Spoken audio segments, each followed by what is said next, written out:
안녕하세요. 저는 서울에 살고 있는 30대 중반 여자입니다. 그동안 남편 하나 보고 정말 열심히 살아왔는데 말도 안 되는 일들이 제 삶에 펼쳐져서 사연을 신청하게 되었습니다. 남편을 30대 초반에 만났으니 벌써 결혼 5년 차가 넘어갔네요. 저희 부부도 남들과 다를 바 없이 잘 지내왔었고 현재 3살 된 쌍둥이 아이들을 키우면서 평범한 부부 생활을 유지해오고 있었는데 어느 날 남편과 함께 바람을 쐬러 간 적이 있었어요. 그런데 그날따라 남편의 행동이 평소와는 많이 다르더라고요. 자리를 자주 비우길래 신경이 쓰이기 시작했어요. 식사를 하다가도 전화가 왔다고 자리를 피하고 화장실은 왜 이렇게 자주 가는지 제가 알던 남편의 평소 모습과는 많이 달랐었어요. 그러다 보니 저 또한 심기가 별로 좋지 않았고 기분이 상하기 시작했죠.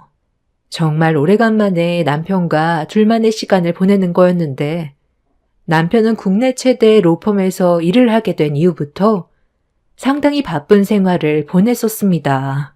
그전에도 변호사 생활이 한가한 건 아니었지만 상당히 큰 로펌에 입사하고 나서부턴 삶에 많은 변화가 찾아왔어요. 남편이 하는 일을 제가 전부 다 알 수 없기 때문에 저와 아이들을 위해 열심히 일을 하고 있는 중이라고만 생각하고 이해하려고 했어요. 저희 엄마가 저와 남편이 주말에 함께 시간을 보내지 못하는 게 안쓰럽다며 몸도 불편하신데 먼 길을 오셔서 아이들을 돌봐주셨습니다. 저에겐 정말 황금 같은 시간이었는데 남편은 저보다 일이 우선이었어요. 차라리 집에서 육아하는 게 속 편할 것 같았습니다. 아무리 일도 좋지만 계속 핸드폰만 보고 있는 모습을 보니 그만 집에 들어가고 싶었어요. 그래서 남편한테 집에 있는 아이들이 신경 쓰여서 집으로 돌아가야겠다는 말을 꺼냈고 남편은 제 말이 끝나자마자 그렇게 하는 게 좋을 것 같다면서 먼저 자리에서 일어나 급하게 계산을 하고 건물 밖으로 나갔어요. 당신은 나와 함께 있는 시간이 소중하지 않아? 우리가 데이트를 자주 하는 것도 아니고 정말 어쩌다가 우리 엄마가 내 얼굴 보려고 잠깐 내려왔을 때 시간을 가지는 건데 함께 있는 동안 계속 핸드폰만 붙잡고 있는 거야? 이럴 거면 나랑 데이트하고 싶다는 말도 아예 꺼내지를 말지. 왜 사람 기대하게만 만들어? 같이 나와준 것만도 고맙게 생각해야 되는 거 아니야? 덕분에 바깥 바람도 쐬고 좋았잖아. 너는 내가 노력하는 건 안 보여? 나 혼자 잘 살자고 이러는 거야? 내가 가정을 위해 노력하고 있는 건 안 보이고 잠깐 자리 비었다고 이런 식으로 행동하는 거 나도 당신한테 많이 서운해. 전에 일했던 로펌과는 급이 다른 국내 최대 대형 로펌에 입사했어. 그만큼 할 일도 많아지는 거라고. 다른 여자들이었으면 날 하늘 보듯 했을 텐데 마누라 잘못 만나서 국내 최대 로펌 변호사인 내가 이런 대우나 받고 있는 게 정말 안타깝다. 길 가는 여자 아무나 붙잡고 얘기해봐. 당신이 이러는 거 이해 못할걸? 같이 살아주는 것만도 감사하게 생각해야 될 정도라고. 아, 됐다. 내가 너한테 뭘 바라겠냐? 나 지금 중요한 사람 좀 만나야 되거든? 그러니까 택시 타고 집으로 들어가. 오늘 늦을 것 같으니까 기다리지 말고 먼저 자. 장모님한테는 나중에 같이 저녁 먹겠다고 말씀드려. 그리고 바쁜데 나한테 전화 좀 그만하시라고 그래. 사건 검토 중에 얼마나 귀찮은 줄 알아? 남편은 저를 식당 앞에 놔두고 먼저 출발을 했어요. 너무 서운했던 건 집에까지 차 타고 10분 거리인데 가는 길에 잠깐 태워줘도 되는 걸 그것조차 귀찮았는지 저보고 택시를 타고 가라는 말이 서운하게 다가왔습니다. 저를 집에까지 바래다 줄 시간조차 없을 정도로 업무가 많이 바쁜 것 같아 이해하려 했어요. 그래서 어쩔 수 없이 택시를 타고 집으로 가고 있었는데 신호에 걸려 택시가 멈추는 순간 남편의 차가 제 눈에 들어왔어요. 누군가를 기다리고 있는지 시계를 보면서 초조해하는 얼굴이 보였는데 누군가 건물에서 나왔고 남편은 밖으로 나온 여자에게 깍듯하게 인사를 하면서 차 문까지 열어주는 장면을 목격하게 되었습니다. 남편이 여자에게 쩔쩔매는 모습을 처음 보기도 했지만 무엇보다 남편의 차에 여자와 단둘이 올라탔다는 게 저에게 충격으로 다가왔었죠. 그리고 눈앞에서 순식간에 사라져버린 남편의 차를 뒤따라가려고 택시 기사님한테 부탁을 하려 했는데 이미 택시는 신호를 받아 반대편으로 출발해 버렸습니다. 그때가 처음으로 남편이 다른 여자와 함께 있는 모습을 목격한 장면이었어요. 국내 최대 로펌에 근무를 하기 전에 다른 로펌에 있었을 땐 가정이 우선시되던 남편이었는데 모든 상황들이 많이 바뀌게 되면서 남편의 성격도 변화가 생긴 것 같아 많이 불안했었어요. 항상 저에게 가족을 최우선시 하겠다던 남편이었는데 현재 남편을 봤을 땐 저와 약속했던 건 전혀 지켜지지가 않았습니다. 남편이 밖에서 일을 하다 보면 가정을 우선시하겠다는 약속을 지키기 어렵다는 건 저도 알고 있었어요.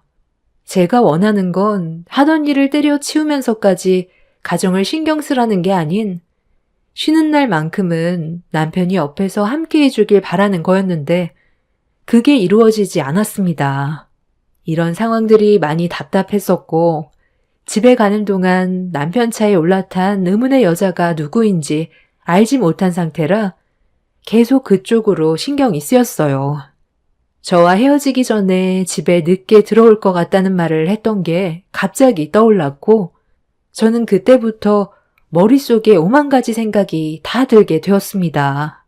누구와 함께 하길래 밤늦게까지 있다가 들어오는 건지 계속 머릿속에서 이상한 상상들을 하게 되면서 얼굴빛이 어두워지자 엄마는 이런 제가 걱정이 됐는지 밖에서 무슨 일이 있었냐고 물어보시길래 속마음을 털어놓고 싶었지만 저희 집에까지 오셔서 아이들 돌봐주시고 저와 남편이 시간을 보낼 수 있게 만들어주셨는데 그런 엄마에게 걱정을 끼쳐드리고 싶지 않아 별일 아니라고 대충 둘러댔어요. 확실하지도 않는데 먼저 일을 만드는 건 아닌 것 같아 일단 상황을 좀 더 지켜보기로 했었습니다. 남편이 저와 아이들을 놔두고 바람을 피울 거라고 믿고 싶지 않았거든요. 그런데 그날 남편은 동이 틀 때까지 집에 들어오지 않았어요. 전화는 이미 꺼져 있어서 어디서 뭘 하고 있는지 모르는 상태에서 남편이 올 때까지 기다릴 수밖에 없었던 저는 많이 답답했고 불안한 마음은 점점 더 커지게 되었습니다. 제가 걱정했던 일들이 점점 현실화가 되어가는 것 같아 잠 한숨 못 자고 남편이 집으로 들어오길 기다리고 있었는데 그날 끝내 집으로 들어오지 않았습니다. 그리고 다시 전화를 시도했는데 꺼져 있던 핸드폰이 다시 신호가 잡히더라고요. 지금 뭐 하자는 거야? 전날에 나한테 뭐라고 그랬어? 좀 늦을 것 같다고만 했지. 집에 안 들어온다는 말은 없었잖아. 그리고 어디서 뭘 하길래 핸드폰은 꺼놓은 거야? 당신이 나한테 설명하기 난감한 상황이니까 핸드폰 전원을 꺼놓은 거 아니야? 나 몰래 너 다른 여자 만나고 있어서 방해될까봐 그랬던 거야? 아, 뭔 소리 하는 거야? 나 지금 출근하고 있으니까 퇴근하고 집에 들어가면 얘기하자. 그리고 내가 무슨 여자를 만나? 나 그렇게 한가한 사람 아니거든? 아, 제발 쓸데없는 말 좀 하지 마. 남편은 어디서 뭘 하고 있었는지에 대해서는 설명해주지 않았어요. 그냥 전날에 일이 좀 있었다는 말만 하면서 계속 숨기려고만 하고 있었습니다.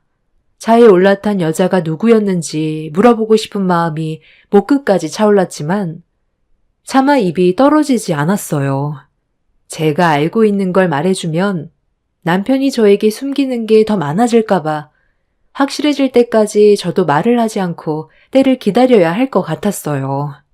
그래서 일단 남편이 집에 들어오면 저에게 무슨 얘기를 하는지 들어봐야 할 것 같아 참고 있었습니다. 엄마는 저와 아침을 먹고 집으로 돌아가셨고 그날도 아이들 육아에 이리저리 치이며 힘든 시간을 보내자 어느새 저녁 시간이 되었고 퇴근한 남편이 집으로 들어왔습니다. 다행히 남편이 오기 전에 아이들을 일찍 재워둬서 아침에 풀지 못했던 대화를 진지하게 이어나갔어요. 사회생활 하다 보면 그럴 수도 있는 건데 왜 이렇게 캐묻는 거야? 당신 원래 이러지 않았잖아. 전에 다니던 로펌에 지인분들과 술 한잔 하면서 이런저런 얘기 좀 하다 보니까 대화가 길어졌고 술도 많이 마셔서 대리운전까지 불러 집에 들어올 몸 상태가 아니었어. 그리고 잘 자고 있는 애들 깰까봐 그냥 호텔에서 자고 다음날 바로 출근한 거야. 너는 어떻게 내가 다른 여자를 만난다고 생각할 수 있는 거야? 내가 그랬으면 대놓고 집에 안 들어왔겠어? 오히려 더 철저하게 숨기고 있었겠지. 쓸데없는 상상 같은 거 하지 말고 집안일이나 좀 잘 좀 해. 꼴이 이게 뭐냐? 나는 밖에서 하루 종일 힘들게 일하고 있는데 너는 집에서 애들 보는 것도 쩔쩔매고 있는 거야? 내가 퇴근하고 집에 들어왔을 때 집안이 좀 깨끗했으면 좋겠어. 쉬고 있을 시간에 먼저 치우면 좋잖아. 당신이 애들을 제대로 돌봐준 적이나 있어? 돈만 가져다 준다고 해서 아빠의 역할이 끝나는 게 아니야. 당신이 해야 될 일도 있는 거라고. 하루 종일 애들한테 치이고 이제 겨우 숨 좀 돌리고 있었던 거였어. 당신 눈에 안 보인다고 해서 함부로 말하지 마. 육아하는 것도 쉬운 문제는 아니라고. 그리고 당신이 나한테 의심될 만한 행동을 하니까 내가 예민해지는 거잖아. 전날에 나한테 뭐라고 그랬어? 저녁 늦게나 들어온다고 했지. 핸드폰 꺼놓고 집에 들어오지 않겠다는 말은 하지도 않았잖아. 나는 당신한테 무슨 일이 생겼는지 알고 불안해서 잠 한숨 못 자고 날을 샜는데 집에서 내가 걱정하고 있을 거라곤 생각 안 해봤어? 당신 대형 로펌에 들어가고 나서 사람 정말 많이 변한 거 알아? 예전에는 집에도 일찍 들어오고 술도 많이 마시지도 않고 나와 우리 아이들만 생각했는데 왜 지금은 사람이 180도 변해버린 건데? 대형 로펌에 들어간 사람은 다 그렇게 변해버리니? 당신이 나한테 방금 했던 말들 전부 신뢰되지가 않아. 전날에 무엇을 했는지 내가 정확하게 좀 알아야 될 것 같아. 전에 다니던 로펌의 동료와 술 한잔 했다고 했지? 지금 이 자리에서 전화 연결해봐. 확인해 보게. 너 지금 나를 의심하는 거야? 이런 걸로 내가 너한테 확인까지 시켜줘야 돼? 쓸데없는 일을 크게 만들 생각하지 말고 저녁상이나 좀 차려놔. 왜? 당신이 나한테 떳떳하면 확인 전화해 줄 수 있는 거 아니야? 내 의심을 풀어줄 수 있으면 전화통화 연결해 줄 수 있는 건데 그게 그렇게 어렵니? 남편은 저와 대화조차 하고 싶지 않다면서 방으로 들어가 버렸어요. 전날에 같이 술을 마셨는지 확인 전화 한번 하면 되는 건데 그걸 어려워하는 남편의 행동이 저에겐 더 이상하게 다가왔어요. 저는 그때부터 남편한테 여자가 생겼다는 걸 확신할 수 있었고 전날에 남편 차에 동승했던 그 여자의 정체가 궁금해지기 시작했습니다. 그래서 남편의 뒤를 캐기 위해 사람을 고용했고 남편을 감시해주길 부탁했어요.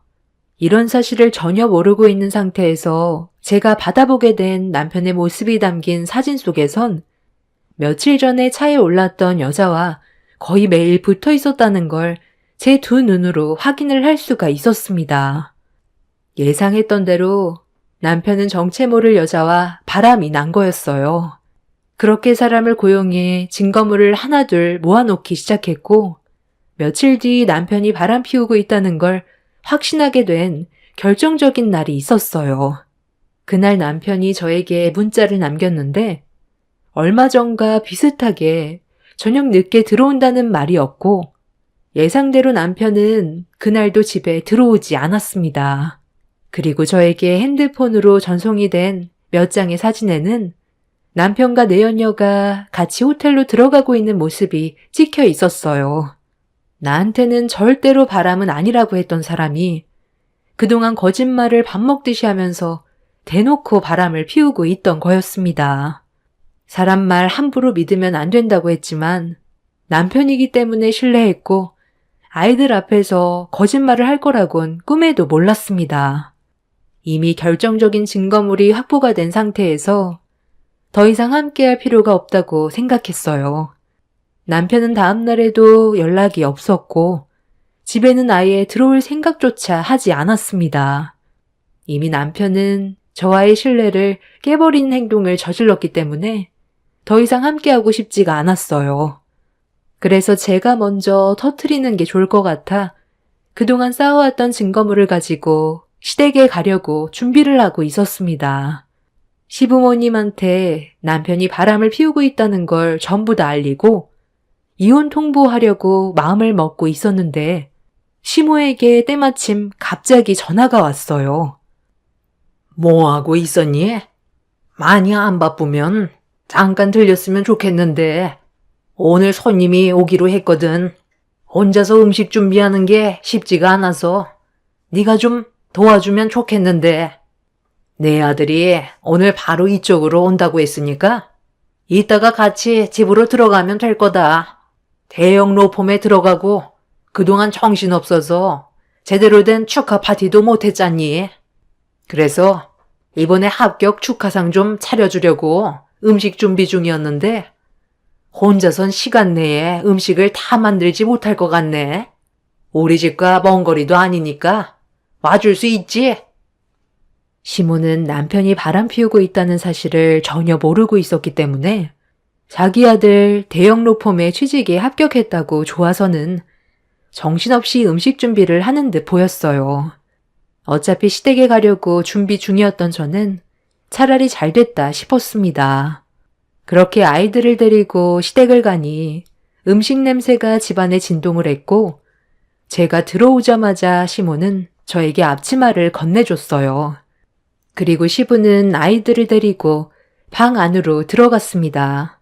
제가 앞치마를 들고 그 자리에 가만히 서 있자 시모는 그런 저를 보면서 많이 급한 듯 서둘러 주방으로 들어오라며 재촉하길래 시모와 남편에 대해 진지하게 대화를 좀 해봐야 할 것 같아 일단 주방으로 들어갔어요.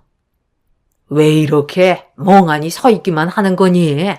시간 없다고 했는데 계속 그렇게 있을 거야? 애들 보는 것도 힘든데 음식까지 하라고 해서 기분 상했니? 어머님, 오늘 손님 오기로 한 거죠?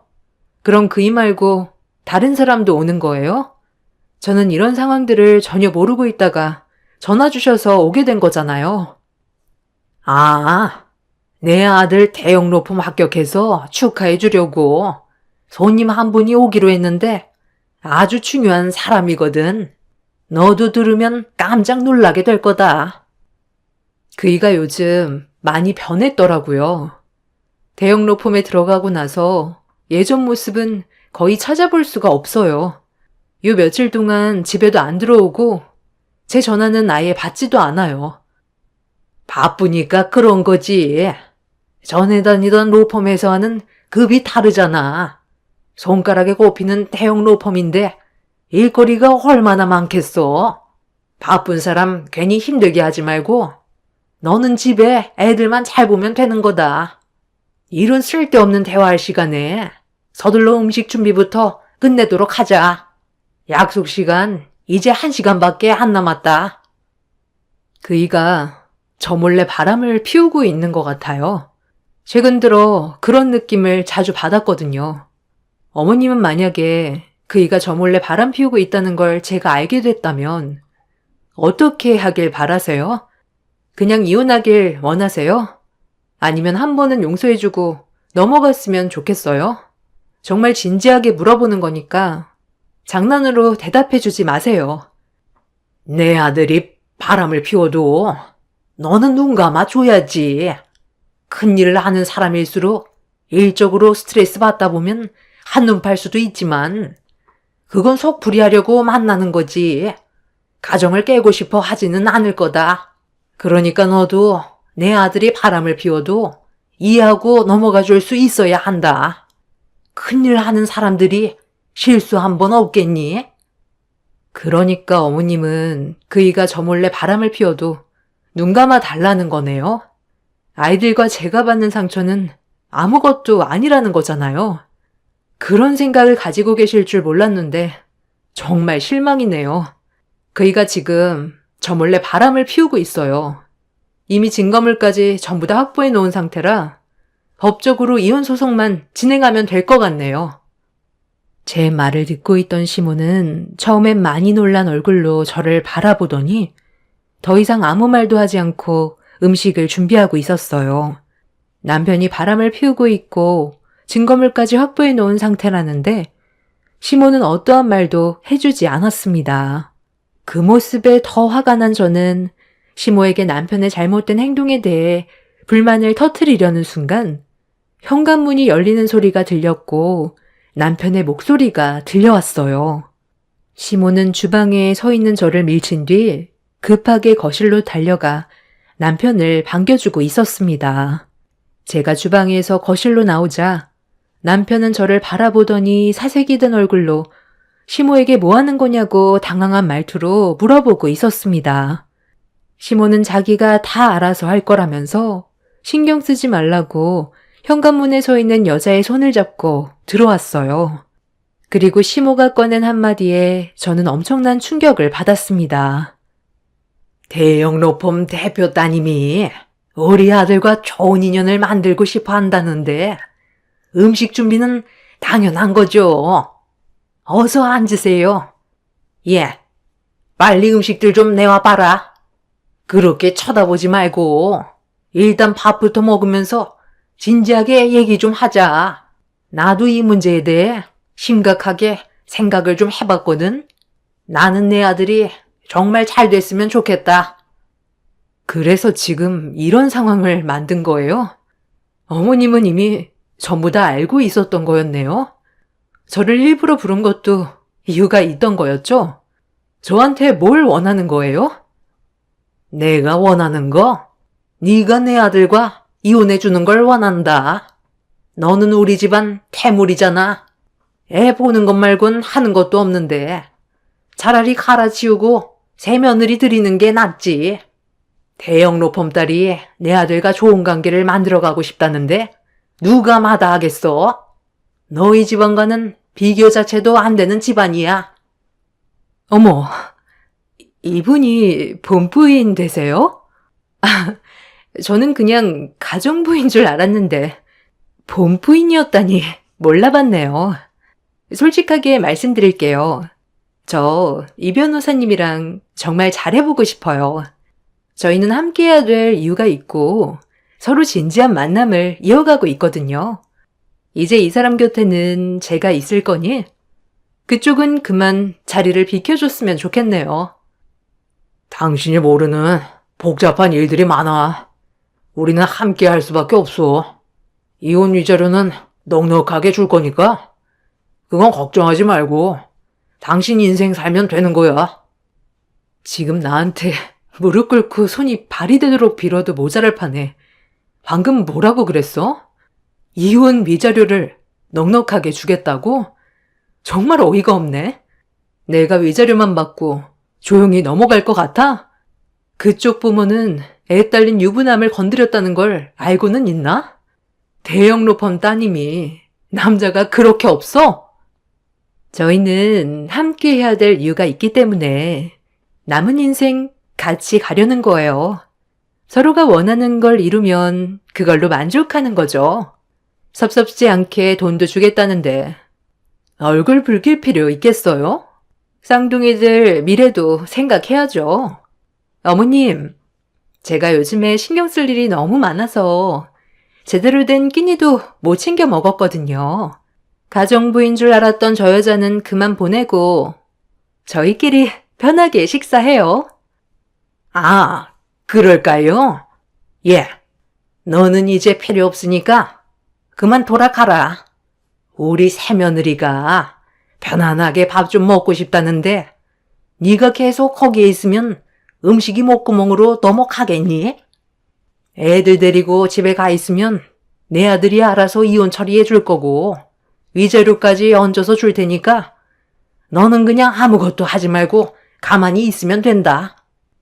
당신은 나를 사랑해서 결혼한 게 아니었어?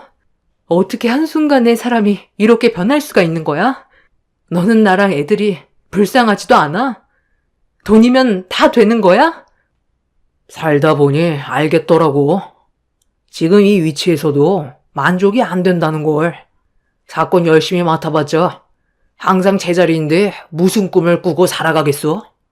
그런데 내 야망을 키워줄 수 있는 사람이 지금 내 옆에 있는 이 사람이야. 나를 그동안 무시하던 그 쓰레기 같은 인간들을 내 발밑으로 기어가게 만들 거라고. 그래서 너는 처자식까지 전부 버리겠다는 거야? 너 그 추악한 야망 때문에? 능력이 부족하면 만들어가면 되는 거지. 남의 힘을 빌려서 야망을 키우면 쉽게 무너진다는 거 몰라? 내가 이 집에서 나가면 당신은 두 번 다시 나를 만나지도 못하고 애들 얼굴도 못 보는 건데 그래도 나랑 이혼하고 끝낼 거야?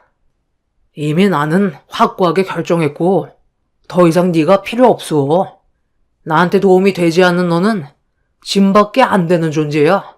나는 지금 이 사람이 절실히 필요해. 대충 얘기 끝난 것 같은데 계속 그렇게 서 있을 거예요? 애들 보채는 소리도 듣기 싫으니까 빨리 나가주세요. 이렇게 내쳐지는 게 많이 억울할 수도 있겠지만 능력 없는 그쪽 집안을 탓해야지 어쩌겠어요? 이래서 사람은 살면서 부가 없으면 안 된다니까. 능력 있는 남편과 살려면 그만큼 뒷받침돼야 한다는 거 명심해요. 저는 입에 걸레를 물고 있는 내연녀에게 식탁 위에 올려져 있던 물컵을 얼굴에 뿌려 버렸어요. 시댁 식구들은 제 돌발 행동에 경악을 했고 남편은 자리에서 벌떡 일어나더니 뭐 하는 짓이냐고 저에게 달려와 제 뺨에 손을 올렸습니다. 살면서 처음 누군가에게 뺨을 맞았던 순간이었고 저에게 더 이상 조금의 감정도 남아있지 않다는 걸 알게 된 저는 남편의 얼굴에 사정없이 손을 올려 버렸습니다. 시모는 자기 아들 얼굴에 손을 올렸다고 뒤에서 제 머리채를 잡길래 저도 시모의 머리채를 잡아 사정없이 흔들었어요. 자리에 앉아 물기를 닦고 있던 내연녀가 소리치면서 저를 당장 내보내라고 하자 순간적으로 시댁 식구는 얼음이 돼서는 저를 급하게 밖으로 내쫓아 버렸습니다. 아이들과 저는 그렇게 시댁에서 내쳐졌고 너덜거리는 상태로 집으로 돌아왔어요. 제가 가진 증거물이 효력이 없을까봐 불안했고 돈 많은 대형 로펌 대표 딸에게 남편을 빼앗겼다는 거에 그날 한참 동안 오열을 했어요. 저는 그날 남편과 함께했던 집안의 물건들을 정리하고 있었는데 늦은 새벽 시간에 전화 한 통이 왔어요. 남편의 뒤를 조사해달라고 돈을 주고 고용했던 업체에서 온 전화였죠. 더 이상 남편의 뒤를 안 캐도 된다고 말하려는 순간 저에게 꼭 필요한 결정적인 증거물이 될 거라면서 내연녀와 남편이 나눈 대화의 장면이 담긴 파일 하나를 전송받을 수 있었습니다. 당신 어머니 원래 그렇게 생각 없어? 내가 며느리로 들어온다는 걸 당신 본처한테 자랑하고 싶었나 본데 쓸데없는 짓 하지 말라고 몇 번이나 말했을 텐데.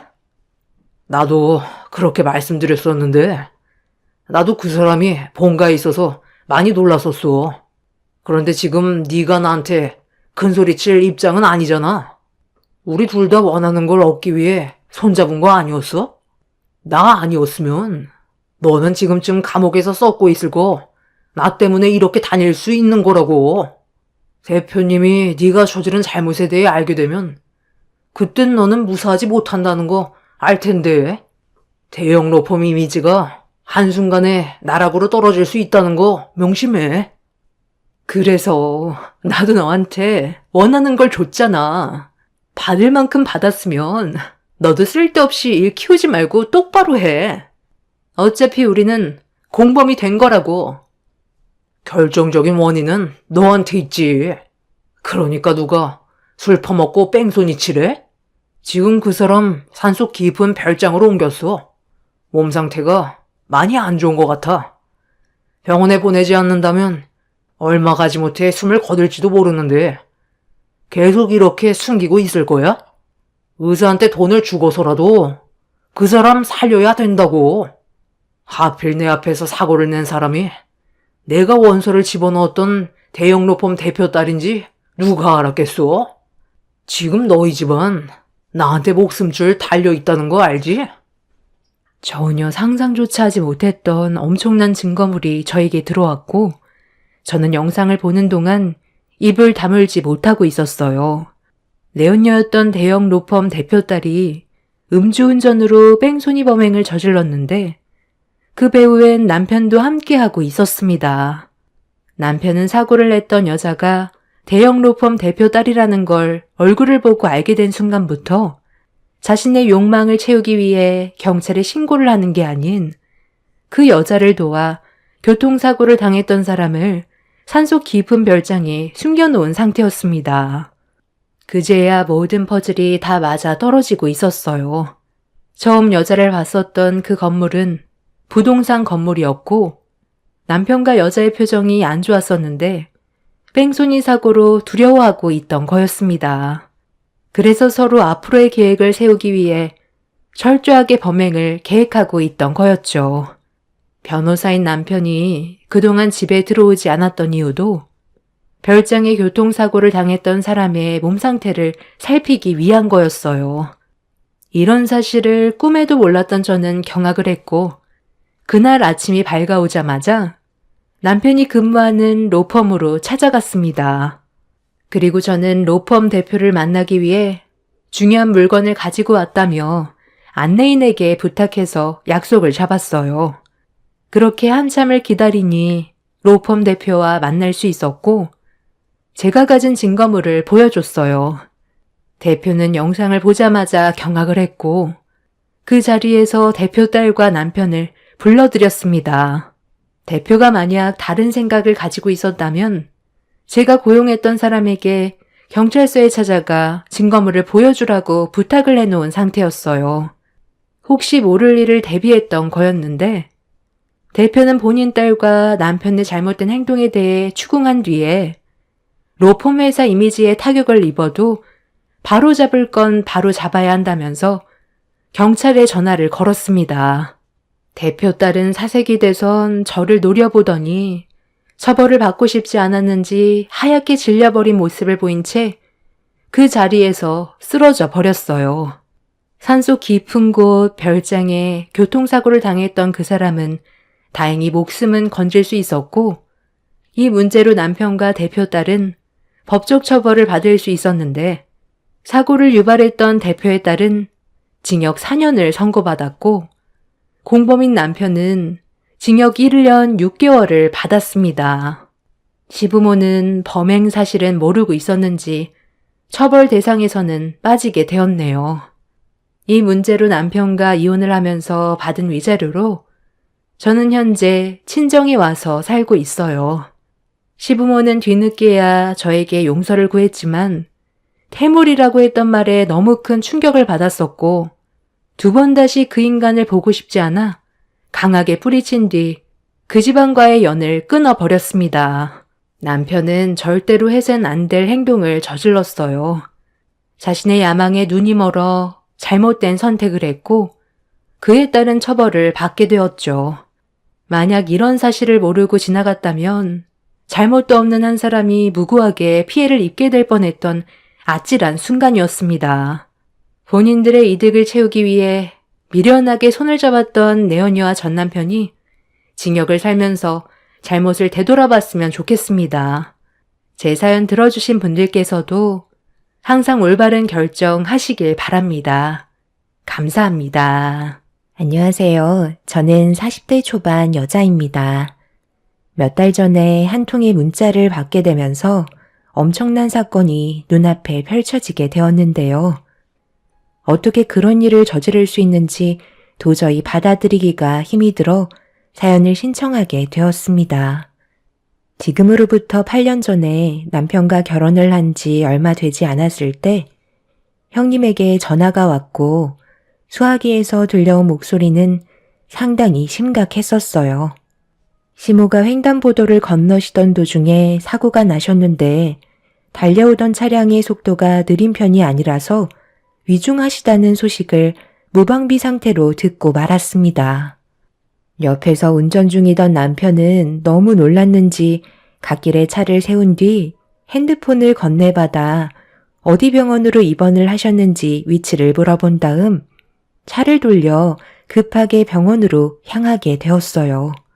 수술실에 도착하자마자 남편은 시모의 몸 상태에 대해 형님에게 물어봤는데 형님은 과다출혈과 함께 골절상도 심해서 연세가 있으셨던 시모의 몸으론 버티기가 힘이 들 것 같다는 진단 결과를 들을 수 있었습니다.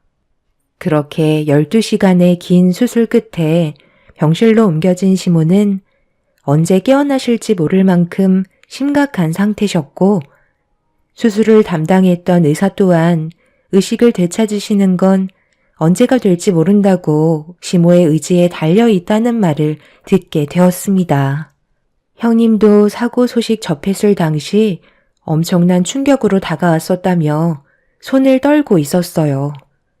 남편은 시부의 뒤를 따라가지 말라며 빨리 일어나시라고 시모의 손을 잡으며 쉬지 않고 눈물을 쏟아내고 있었습니다.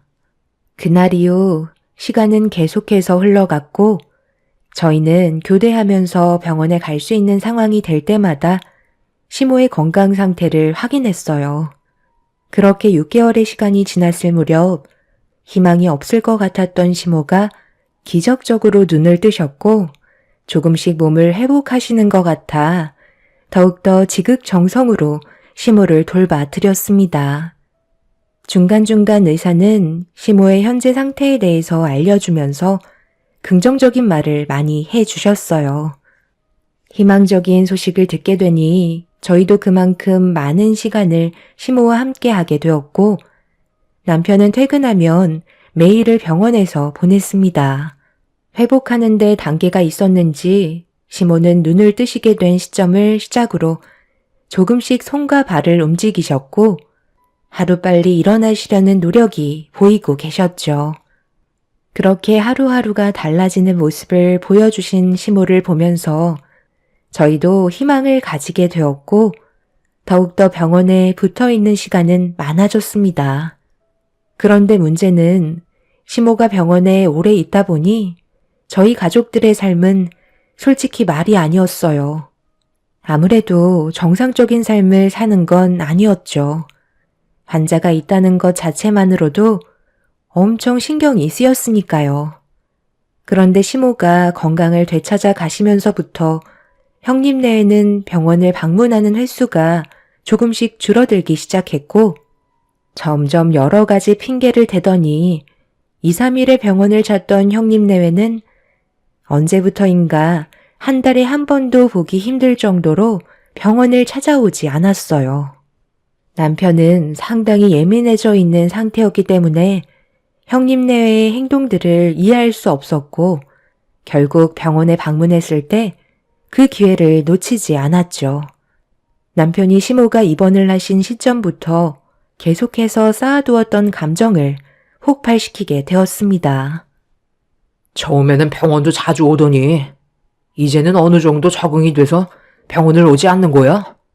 엄마 건강 상태를 항상 체크해야지. 네가 있는데 좁아 터진 병실에 우리까지 와서 뭐해?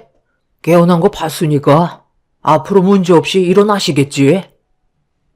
우리는 거리가 있어서 여기까지 오는 건 쉽지 않잖아요. 꼭 그렇게까지 해야 되겠어요? 병원을 의무적으로 올 필요는 없다고 생각하는데요. 어차피 의사도 긍정적으로 답해줬고 시간 지나면 어차피 퇴원하실 텐데 그럼 크게 걱정할 필요는 없는 거잖아요. 각자 삶이 바쁜데 모든 걸 어머님한테 맞춰서 살아갈 수는 없는 거라고요. 서방님이랑 동서 사이에 아직 아이가 없다 보니까 저희 입장을 이해 못 해주는 것도 있는 거예요. 자식을 키워봤어야 알 수 있는 것들도 있는 거라고요. 제가 지금 이해 못한다고 그랬어요? 최소한 주말에는 올 수 있는 거 아닌가요? 놀러 다닐 거 다 다니면서 정작 언제 얼굴 볼 수 있냐고 물어보면 일 핑계만 대지 병원에 오는 건 생각조차 하지 않고 있잖아요. 그러니 저희가 기분이 좋겠어요? 하루 이틀도 아니고 언제 태어나실지도 모르는데 계속해서 저희만 지속적으로 희생하는 건 불만이 나을 수밖에 없는 거죠. 계속해서 안 좋은 말을 늘어놓으니까 오늘도 억지로 온 거잖아요. 제 말이 틀렸어요? 지금 너희 형수한테 그게 무슨 말버릇이야? 아무리 네가 기분 나쁜 것들이 있다 해도 좋게 대화로 풀어나갈 수 있는 건데 지금 하는 꼴은 우리랑 싸우자는 것밖에 더 돼? 어찌됐든 네가 원하는 대로 우리가 움직일 수는 없으니까 그렇게 알고 있어. 거리가 가까운 네가 그 정도도 못 해주는 게 가족이야? 상황에 맞게 도와주면 되는 거 아니야. 괜히 이런 일로 서로 감정 소모하지 말자. 동서가 많이 힘들어한다는 거 나도 서방님한테 들었지만 결혼한 지 얼마 되지 않았으면 어느 정도 희생할 수는 있잖아. 며느리로 들어왔으면 이 정도는 아무것도 아니야. 앞으로 더 많은 일들이 생길 거라고. 어머님 수발되는 것쯤은 기본적으로 해야 되는 거라고. 동서 오기 전에 나는 안 한 줄 알아? 어머님이 시키는 거 뭐든 했고 내 시간은 거의 있지도 않았어. 형님은 그동안 시모를 모시면서 쌓였던 불만들에 대해 꺼내놓기 시작했어요. 저희가 형님 내외를 이해 못하는 건 아니었습니다. 저희보다 병원에서 1시간 정도 거리가 있었기 때문에 최대한 이해해 주려고 했었어요. 그런데 대놓고 신경 쓰지 않는 건 문제가 있다 생각했던 거였죠. 정말 시간이 없으면 말을 하지 않겠는데 심각한 분위기인 거 알면서 놀러 다닐 건 다 다니고 정작 병원에서 잠깐 얼굴 좀 보자고 하면 꺼려하는 형님네가 결국 불만으로 다가오게 된 거였어요. 남편도 참다 터져버린 감정이라 좋은 말이 나갈 수는 없었어요. 시숙과 서로 얼굴을 붉히며 시모 옆에서 온갖 막말을 뱉어대는 게 보기 좋지 않았고 신경도 많이 쓰여서 자리를 옮겨서 대화하는 게 좋을 것 같다고 병실 밖으로 내보내려 하는 순간 시모의 목소리가 들려오기 시작했어요. 몇 달 만에 처음으로 뱉은 한마디는 저희 보고 그만하라는 말씀이셨습니다. 정확한 발음은 아니었지만 그래도 확실하게 무슨 말을 하시는지는 알 수 있었어요. 시모의 한마디로 점점 심각해지던 상황은 정리가 되었습니다. 어눌하신 발음으로 시모는 힘들게 한마디씩 뱉으셨고 저희가 싸우는 모습에 눈물을 보이셨습니다. 형님 내외는 안 좋아진 감정 탓이었는지 나중에 다시 오겠다며 병실 문을 박차고 나가버렸어요. 저희 부부는 시모를 진정시켜드리면서 곁에 머물러 있었고 형님 내외는 한바탕 난리를 치고 갔음에도 크게 달라진 모습을 전혀 보여주지 않았죠. 본인들이 오고 싶을 때 어쩌다가 상황 좀 살피려고 오는 것 말곤 병원엔 아예 오지 않았습니다. 그런 시간들이 지속되다 보니 저희도 그냥 그러려니 하면서 시모의 건강 상태만 살펴드렸어요. 이런 삶을 1년 정도 지속을 하게 되다 보니 저희도 점점 지쳐가고 있었는데 병원에서는 갑자기 퇴원을 권장했습니다. 연세가 많으시다 보니 회복하는 것도 더디긴 하지만 병원에 입원해 있을 만큼은 아니라며 통원 치료를 하는 게 좋을 것 같다는 판단에 저희는 시모를 집으로 모시게 되었어요. 1년 동안 재활에 제일 많이 신경 쓴 부분은 말하는 부분이었는데요. 사고로 인한 후유 장애가 안면 쪽에도 있어서 최대한 많이 움직여줘야 얼굴의 근육들이 다시 살아날 수가 있었어요. 제일 중요한 의사소통이 되어야만 여러 가지들을 좀 더 수월하게 진행을 할 수 있다 판단했었죠. 그리고 원래의 집으로 돌아오신 시모를 돌봐드려야 하는 상황이 생긴 터라 간병해 주시는 분을 모시긴 했지만 저희 부부가 최대한 옆에 있어드려야 할 것 같다고 판단했는지 저에게 조심스럽게 부탁을 했어요. 무슨 말을 하려는 건지 짐작하고 있었기 때문에 이미 마음의 준비는 하고 있었죠. 남편의 부탁에 대해서 거부하지 않았고 저희는 시모를 전적으로 돌봐드려야 한다는 판단하에 시댁으로 들어가게 되었습니다. 시모가 집으로 돌아오고 어느 정도 상황 정리가 끝나자 그제서야 형님 내외는 시모의 얼굴을 뵈려 시댁으로 찾아왔네요. 형은 정말 끝까지 이기적이다. 엄마가 태어난 지 한 달이 넘었는데 이제야 모습을 보이는 거야? 형은 엄마 자식이 아니야? 바쁘게 살다 보면 그럴 수도 있는 거지. 일단 어머니 얼굴 뵈러 온 거면 된 거 아니야? 그 입 좀 다물고 있지. 내가 너를 보러 온 것도 아니고 어머니 얼굴 좀 뵈러 온 건데 왜 네가 잔소리인 건데? 한 번만 더 형한테 대들면 나도 그냥 넘어가진 않을 거다. 가만히 있으니까 적당이라는 게 없어. 오래간만에 얼굴 보는 만큼 그냥 조용히 넘어가자. 동서, 그동안 고생 좀 많이 했나 봐. 얼굴살이 아주 쏙 빠졌네. 사람 하나 돌보는 게 쉬운 문제는 아니지? 어머님, 저희 왔어요. 그간 잘 지내셨어요? 요즘 일이 너무 바빠서 시간을 내기가 쉽지 않더라고요. 서운하신 건 아니시죠? 뭐 하러 왔어? 그냥 너희들 할 거 하면서 살면 되는 거지. 많이 바쁜데 억지로 올 필요는 없다. 나는 하루하루 좋아지고 있으니까 걱정하지 말고 간간히 생각날 때 얼굴이나 비추면 그걸로 된 거다. 이왕 온 거 저녁이나 먹고 가라. 시모의 말투는 이미 형님 내외에 대한 감정이 많이 없는 듯 보였어요. 시모가 사고가 난 이후 그동안 보여줬던 행동들에 대해 많은 실망을 하고 계신 것 같았습니다.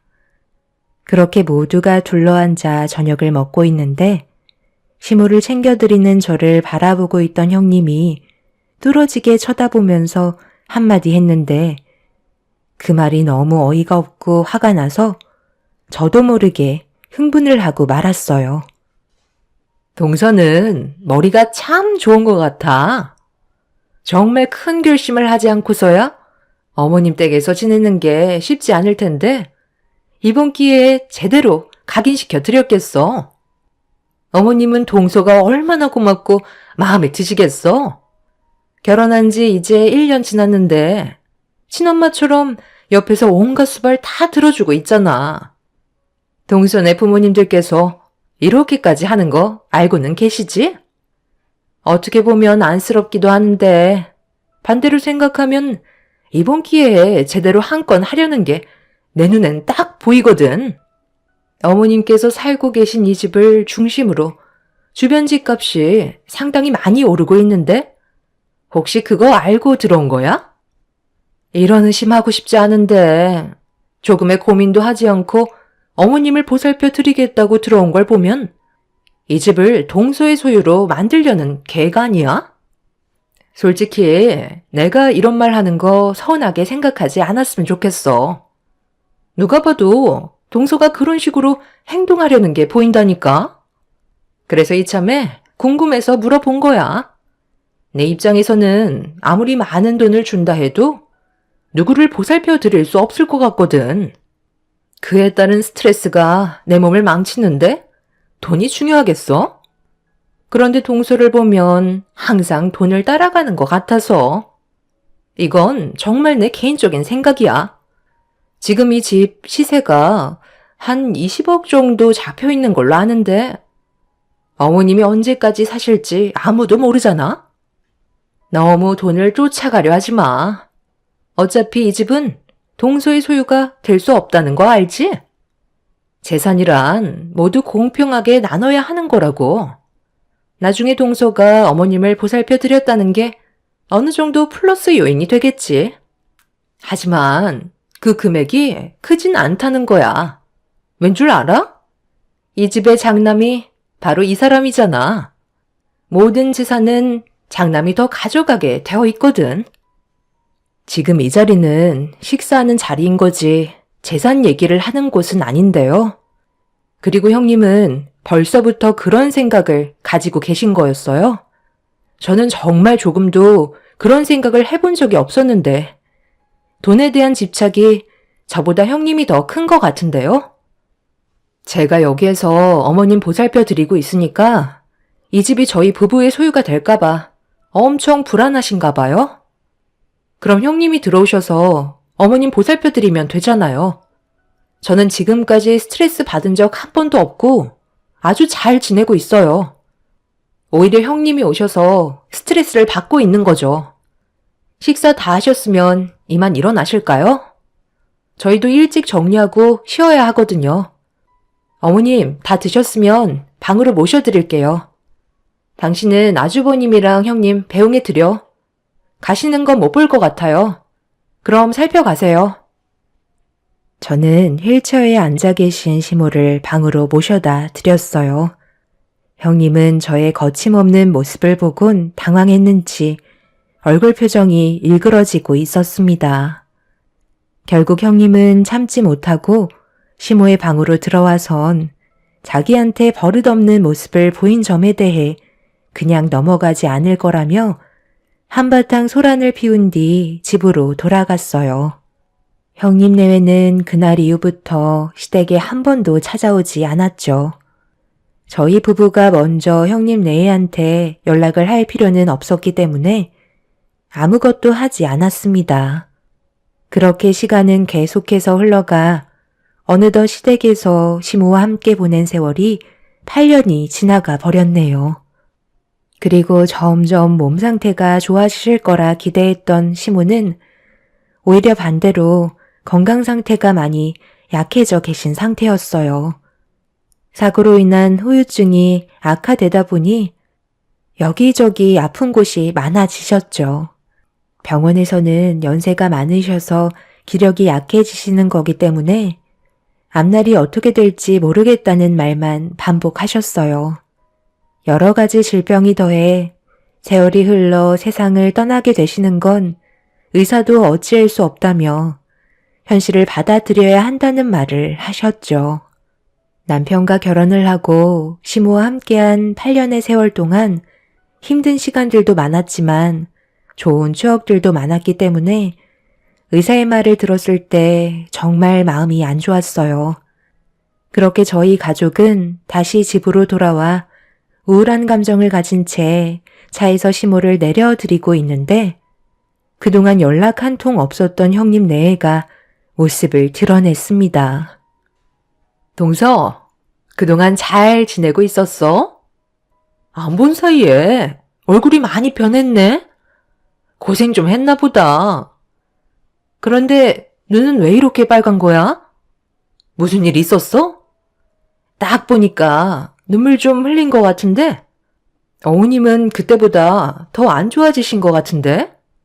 병원에서 안 좋은 말이라도 들었나? 여긴 뭐하러 오셨어요? 저희랑 얼굴 볼 일 없지 않나요? 할 말 없으니까 들어오지 마세요. 지금은 별로 대화하고 싶지 않아서요. 동서가 뭘 착각하고 있는 것 같은데?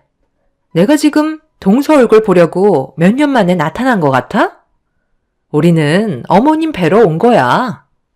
어머님, 잘 지내고 계셨어요? 저희 말 들리세요? 다름이 아니라 이번에 여기 주위 집 값이 상당히 많이 올랐더라고요. 그동안 유심히 지켜보고 있었는데 지금이 타이밍인 것 같았어요. 59억으로 올랐던데요? 그래서 집 문제 때문에 얘기 좀 하려고 찾아온 거예요. 동서, 어머님 귀가 안 들리셔? 왜 내가 말을 하고 있는데도 아무런 반응이 없으신 거야? 초점도 거의 없으신 것 같은데? 이 집을 어떻게 하려고요? 집값이 많이 올랐나 봐요. 그동안 얼굴 한번 안 비치고 놀러만 다니시더니 여기 집은 유심히 지켜보고 있었나 보죠? 형수가 생각하는 방향대로 움직이지 않을 거고 얼굴 마주하고 싶지도 않으니까 그만 돌아가 주세요. 내가 방금 얘기하지 않았나? 우리는 서방님이랑 동서 얼굴 보러 온 거 아니라니까요. 어머님이랑 대화하려고 온 거라고요. 지금 어머님 건강 상태가 안 좋으니까 나중에 다시 오세요. 어머님이 이렇게까지 되실 때까지 형님은 전국 일주 여행 다니셨는데 누가 좋게 봐줄 수 있겠어요? 지금은 어머님이 휴식을 취하셔야 하는 상황이라 괜찮아지셨을 때 다시 오든 하세요. 형님 내외는 저희 부부에게 볼 일이 없다며 강하게 밀치더니 시모를 태운 휠체어를 대신 끌면서 집으로 들어갔어요. 화가 머리끝까지 올라온 남편은 뭐 하는 짓이냐고 소리를 질렀고 결국 시속과 몸을 부딪히게 되는 일까지 발생이 되었습니다. 7년이라는 시간 동안 연락이 없던 형님 내외가 갑자기 찾아온 건 시모가 살고 계신 집값이 가파르게 상승을 해서 서둘러 처분하고 싶은 생각을 가지고 있는 듯 보였습니다. 7년 전까지만 해도 20억이었던 집값이 59억으로 뛰었다고 형님은 집의 명의를 시숙으로 옮기려는 계획을 가지고 찾아온 거였어요. 그런데 시모의 건강 상태가 심각해져 있는 모습을 보곤 서둘러 처리하려는 듯 시모와 억지로 대화를 이어나가려는 형님 내의 행동들이 남편을 분노하게 만들었습니다. 시모의 건강 상태에 대해서는 조금도 신경 쓰지 않고 오로지 눈앞에 보이는 돈만 집착을 하고 있었죠.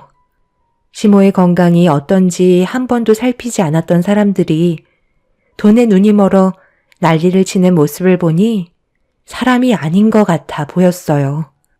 중간에서 힘들어 하시던 시모는 형님 내외한테 많이 실망을 했는지 힘겹게 입을 여셨고 형님은 시모의 한마디에 화를 내고 말았습니다. 너희들한테는 10원짜리 하나도 주지 않을 거니? 조금도 기대하지 마라. 얼굴 보고 싶지 않으니까 내 앞에서 사라지지 못해? 어머님, 방금 뭐라고 하셨어요? 지금 10원짜리 하나도 주지 않겠다고 하셨어요? 저희가 뭘 어쨌는데요? 사는 게 바쁘다 보면 그럴 수도 있는 거지. 뭘 그거 가지고 서운해하세요? 뭔가 상당히 착각하고 계신 것 같은데요. 어머님 세상 떠나시면 저희가 두 눈 뜨고 당하기만 할 것 같아요. 법적으로 소송을 걸어서라도 뺏을 수 있는 건 전부 다 가지고 갈 거라고요. 형은 엄마 앞에서 이런 모습을 꼭 보여야 하는 거야? 병원에서 오늘 뭐라고 그랬는지 알아? 엄마가 연세도 있으셔서 사고가 난 이후부터 좀처럼 회복을 하지 못하고 계셨는데 시간이 지날수록 기력이 떨어지다 보니 점점 약해지셔서 건강 상태가 더욱더 안 좋아지셨다고 했소. 세월은 비켜갈 수 없다며 마음 편히 떠나실 수 있게 남은 시간 좋은 추억 많이 남겨드리라고 했는데 형은 지금 자식으로서 엄마한테 못 볼 꼴을 보이는 거라고. 차라리 얼굴 안 비치는 게 형은 효도하는 거야. 그러니까 제발 좀 그만 돌아가. 여보, 괜히 서방님의 말에 휘둘리지 마. 그렇게 해봤자 좋을 거 하나 없다고. 집안의 장남인 당신이 많이 가져가는 건 당연한 거라니까. 서방님, 지금 어디서 감성팔이를 하고 있는 거예요? 돈 앞에서는 원래 가족도 없는 거라는 거 몰라요? 나도 이 집에 대한 소유권을 주장할 수 있는 사람이야. 네가 아무리 그런 식으로 말을 해도 나는 조금도 변하는 거 없다. 어머니, 그냥 이 집 저희한테 주고 조용히 세상 떠나시면 되겠어요. 그래야 자식들 간에 얼굴 붉히는 일이 없을 거 아니에요? 저희가 계속 싸우는 모습을 보고 싶으신 건 아니시죠? 편히 눈 감으시려면 저희가 원하는 대로 해주셔야 할 거예요. 무슨 말인지 아시겠어요? 형님 내외는 무조건 시모의 집을 소유하려고 시모의 건강 상태는 안중에도 없었습니다. 남편과 시숙은 온갖 막말을 퍼부으면서 평생 지울 수 없는 상처를 주고받고 있었어요. 결국 일이 이렇게 되다 보니 저 또한 좋은 말이 나갈 수 없었고 집안이 아수라장이 되어가기 시작하자 시모는 그만하라면서 온 힘을 다해 목소리를 높이셨네요. 그리곤 잠시 뒤 충격적인 말을 듣게 되었습니다. 시모는 형님 내외에게 집을 주겠다는 약속을 하셨어요. 남편과 저는 말도 안 된다며 절대 그렇게 하지 말라고 당황해하고 있었습니다. 그 대신 조건이 있다. 이 집을 너희들한테 줄 테니까 나도 바람 좀 세게 해주면 좋겠구나.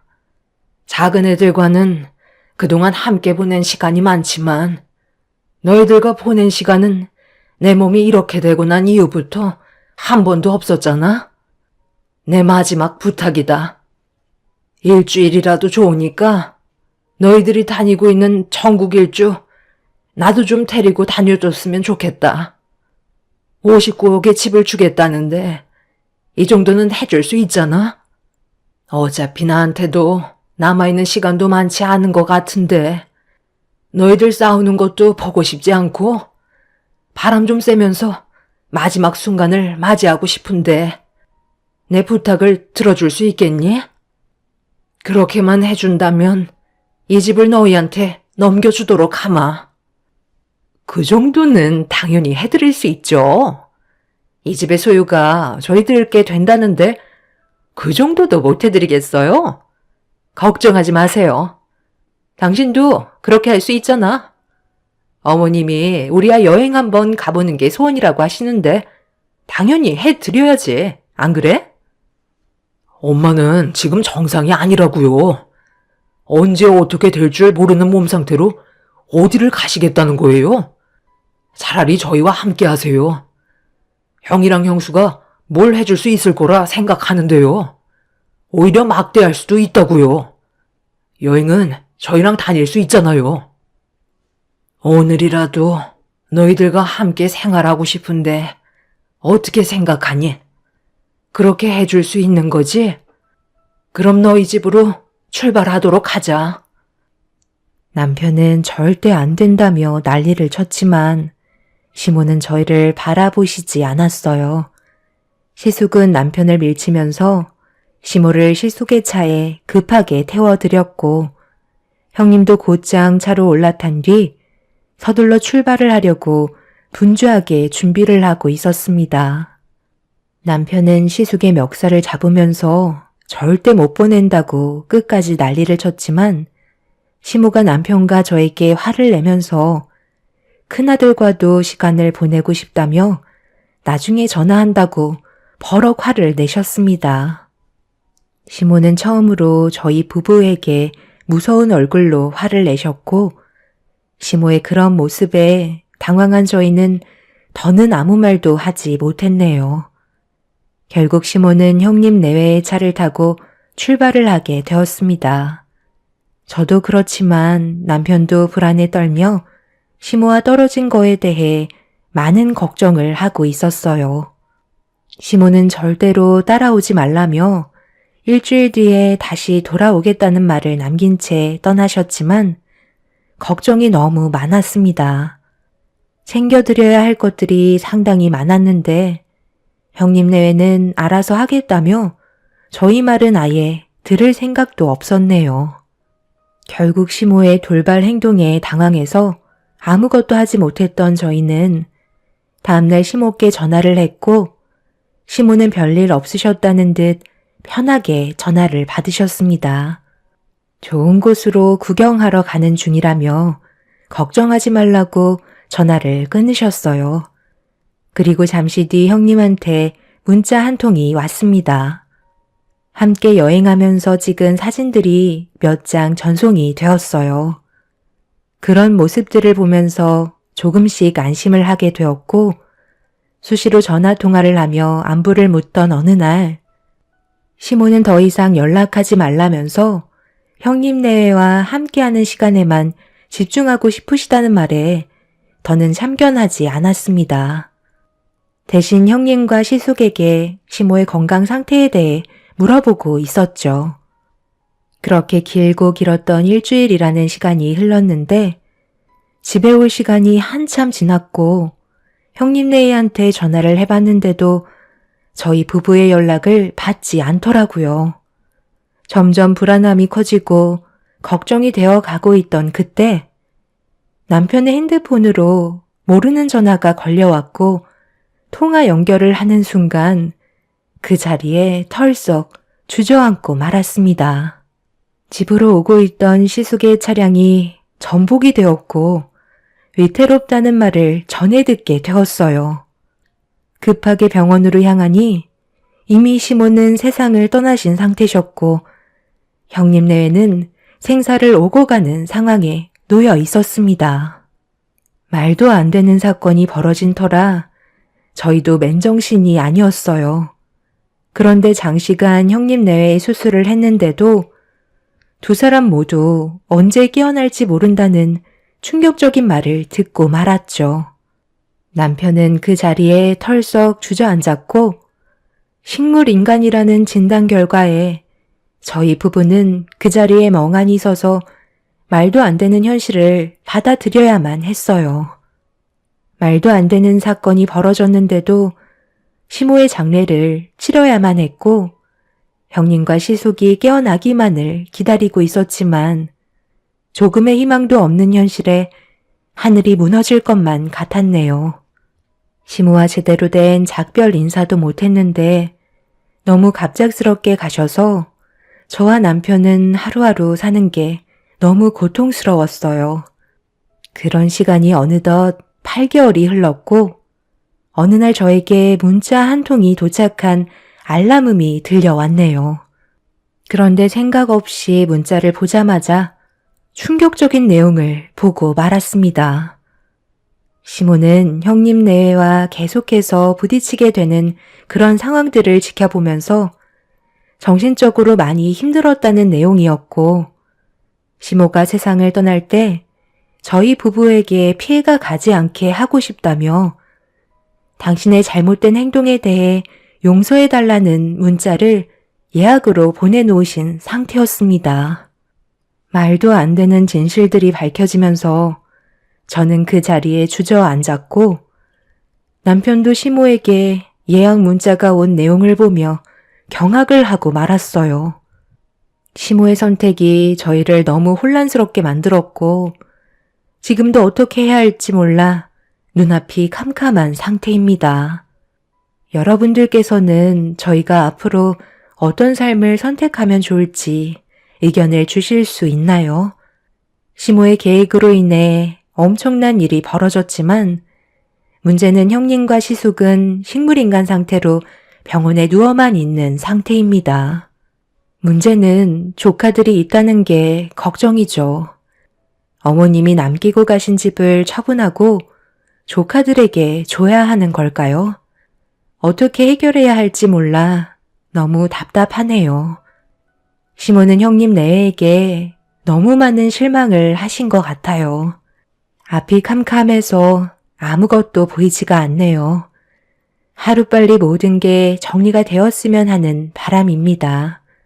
제 사연 들어주신 분들 오늘 하루 행복하시고 언제나 좋은 일만 가득하시길 바랄게요. 감사합니다.